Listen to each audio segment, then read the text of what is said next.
ओम शांति 2/6/2022। आज की मुरली से मनन चिंतन।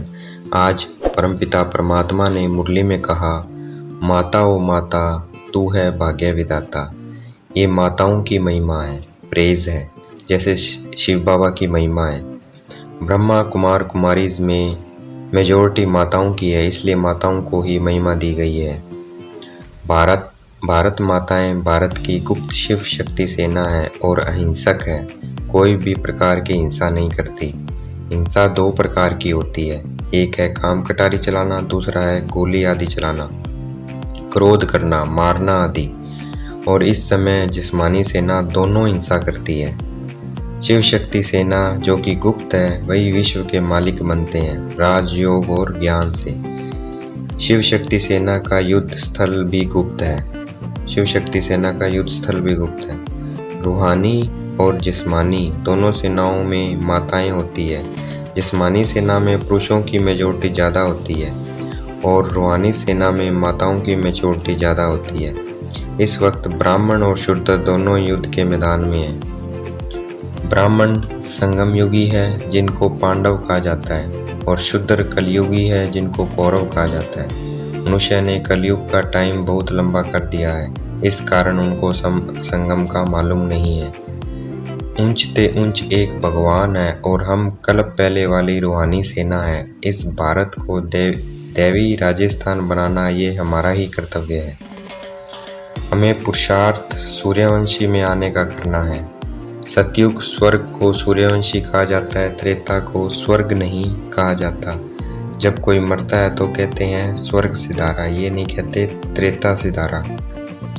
वैकुंठ में श्री कृष्ण का राज्य था, परंतु मनुष्य उनको द्वापर में ले गए, क्योंकि सच बताने वाला कोई नहीं है। सत्य बताने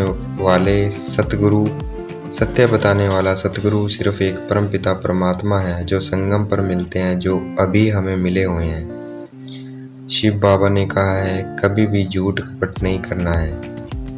सतयुग में कोई पाप नहीं होता है, इसलिए वहाँ न कोर्ट है, न मैजिस्ट्रेट होती है, न गर्भ जेल की सजा होती है। वहाँ गर्भ महल होता है, इसलिए कृष्ण को पीपल के पत्ते पर अंगूठा चूसते हुए दिखाते हैं, क्योंकि वहाँ क्या है, गर्भ महल है। सतयुग में आदि मध्य अंत सुख ही सुख होता है, और रावण राज्य अर्थात इस दुनिया में आदि मध्य अंत दुख ही दुख होता है। अभी हम सुख की दुनिया में जाने के लिए पढ़ाई पढ़ रहे हैं,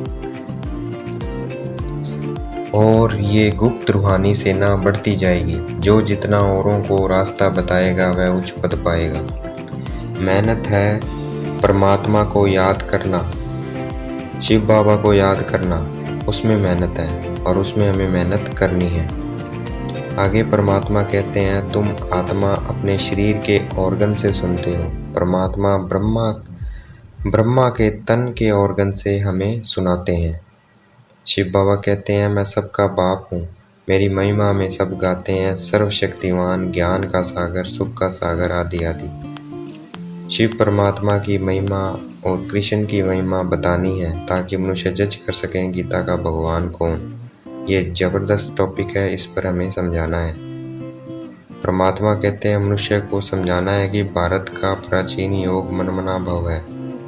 मन ही मन निराकार परमपिता परमात्मा को याद करना है।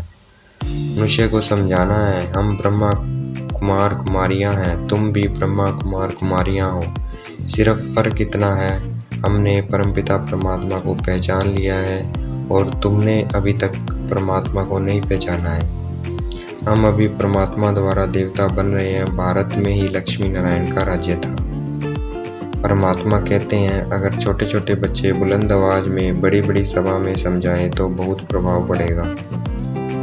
परमात्मा कहते, उनको समझाओ, गंगा स्नान तीर्थ आदि जन्म जन्मांतर करते करते पतित बनते आए हैं। परमात्मा अब राजयोग सिखलाकर चढ़ती कला में लेकर जा रहे हैं, अर्थात राजयोग सिखला रहे हैं, अर्थात स्वर्ग का मालिक बना रहे हैं। फिर माया रावण नरक का मालिक बनाती है, तो उसको उतरती कला कहेंगे। ज्ञान चढ़ती कला है और भक्ति उतरती कला है। परमात्मा ज्ञान का सागर है, इसलिए कहते हैं, ज्ञान अंजन सतगुरु दिया, अज्ञान अंधेरे विनाश। सतगुरु तो एक परमपिता परमात्मा है, महिमा ये सतगुरु की है, न कि गुरु की। गुरु लोग ढेर हैं, सतगुरु सिर्फ एक परमपिता परमात्मा है। वही सद्गति दाता, पतित पावन लिबरेटर है। परमात्मा ने कहा परम धाम शांति धाम, बाबा ने कहा परम धाम शांति धाम है, सतयुग स्वर्ग सुख धाम है और ये दुनिया दुख धाम है। परमात्मा ने कहा दुख देने वाला रावण है और सुख देने वाला परमपिता परमात्मा बेहद का बाप है। हर एक मनुष्य में 5-5 विकार प्रवेश हैं, इसलिए 10 शीश वाला रावण बनाते हैं। ये बातें विद्वान पंडित नहीं जानते हैं। परमात्मा बेहद की हिस्ट्री ज्योग्राफी समझाते हैं कि रावण राज्य कब तक चलता है और राम राज्य कब तक चलता है। अब हमें नरक स्थापन करने वाले रावण को याद नहीं करना है, अब हमें स्वर्ग स्थापन करने वाले राम को याद करना है, अर्थात निराकार परमपिता परमात्मा को याद करना है। परमात्मा कहते हैं घर गृहस्थ में रहते सारी जिम्मेवारियां निभाते हुए सिर्फ एक मुझे याद करो। आज की मुरली का वरदान, ईश्वरीय संस्कारों को कार्य में लगाकर सफल करने वाले सफलता मूर्त भव। आज की मुरली का स्लोगन, बाप और मैं यह छत्र छाया साथ है तो कोई भी विघ्न ठहर नहीं सकता। अच्छा, ओम शांति। शुक्रिया मिट्टी बाबा, शुक्रिया।